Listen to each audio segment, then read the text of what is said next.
किसी समय की बात है। एक छोटे से गांव में एक परिवार रहता था। इस परिवार में माता पिता और उनके 3 संतानें, 2 बेटे और एक बेटी थे। परिवार में सबसे छोटी बेटी का नाम सुनीता था। सुनीता की उम्र 10 साल थी और वह बहुत ही प्यारी और समझदार थी। गांव के लोग उसे बहुत पसंद करते थे और उसके माता पिता उसे बहुत स्नेह करते थे। गांव में नाग पंचमी का त्योहार बहुत धूमधाम से मनाया जाता था। इस दिन को लेकर गांव के लोग बहुत उत्साहित रहते थे, क्योंकि इसे मानने से उनकी फसलों की रक्षा होती थी और उनके घरों में सुख समृद्धि बनी रहती थी। नाग पंचमी पर विशेष पूजा अर्चना की जाती थी और नागों की पूजा की जाती थी। सुनीता की मां ने उसे इस विशेष दिन की तैयारी करने के लिए कहा। सुनीता ने अपनी मां की मदद की और दोनों ने मिलकर घर की सफाई की, पूजा के लिए आवश्यक सामग्री एकत्र की और एक सुंदर सा नाग का चित्र तैयार किया। पूरे गांव में यह परंपरा थी कि इस दिन लोग अपने घरों के सामने एक नाग का चित्र बनाते थे और उसे पूजा के लिए सजाते थे। इस दिन के लिए विशेष रूप से रंग बिरंगे चित्र बनाए जाते थे। सुनीता ने अपने घर के बाहर एक सुंदर नाग का चित्र बनाया और उसे सजाया। पूजा के बाद गांव के लोगों ने अपने अपने घरों के बाहर चित्र बनाए और पूजा की। सुनीता की मां ने उसे सलाह दी कि पूजा के बाद उसे एक विशेष जगह पर जाकर वहां एक चमत्कारी नाग के दर्शन करने चाहिए, जो गांव के पास एक पुरानी पहाड़ी पर रहते थे। सुनीता बहुत खुश थी और उसने अपनी मां की बात मानी। सुनीता अपने छोटे भाई और बहन के साथ पहाड़ी की ओर चल पड़ी। रास्ते में वे कई सुंदर दृश्य देख रहे थे। हरियाली, रंग बिरंगे फूल और ताजगी से भरी हवा।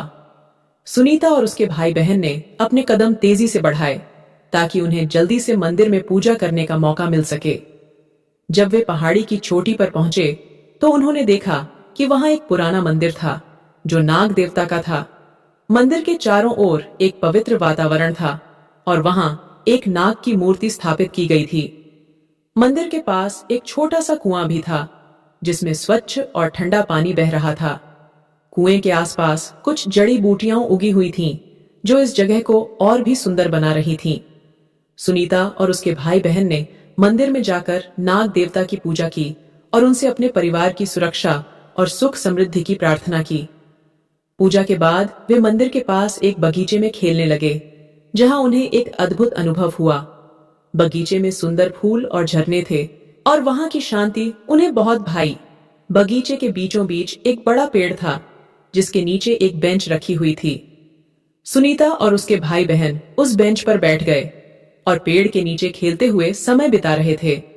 तभी वे एक वृद्ध व्यक्ति को बगीचे के कोने में बैठे हुए देखे। उस वृद्ध व्यक्ति ने सफेद धोती पहन रखी थी और उनके पास एक लकड़ी की छड़ी थी। सुनीता ने उसके पास जाकर पूछा, आप कौन हैं और यहाँ क्या कर रहे हैं? वृद्ध व्यक्ति ने मुस्कुराते हुए जवाब दिया, मैं नाग देवता का पुजारी हूँ।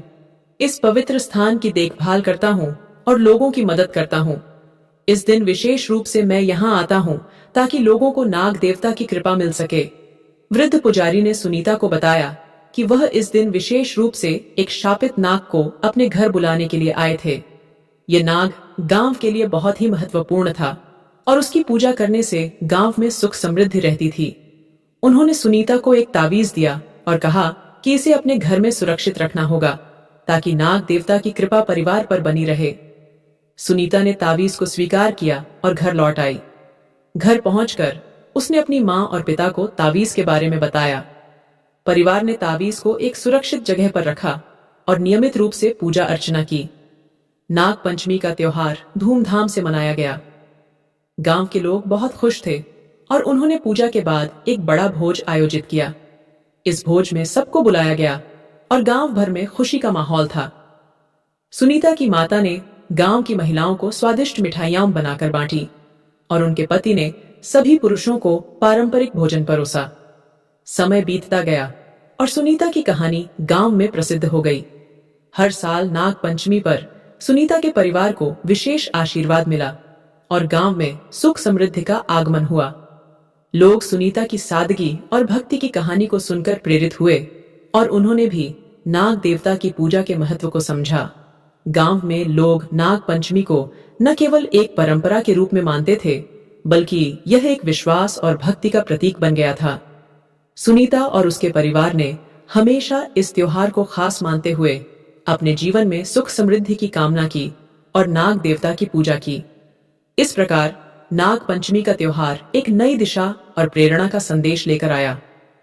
सुनीता की भक्ति और गांव के लोगों का सहयोग इस पर्व को हर साल और भी खास बना देता था और यह त्योहार हमेशा यादगार रहता था। उम्मीद करती हूँ कहानी पसंद आई होगी। चैनल पर पहली बार आए हैं तो please AI story voice channel को सब्सक्राइब जरूर करें।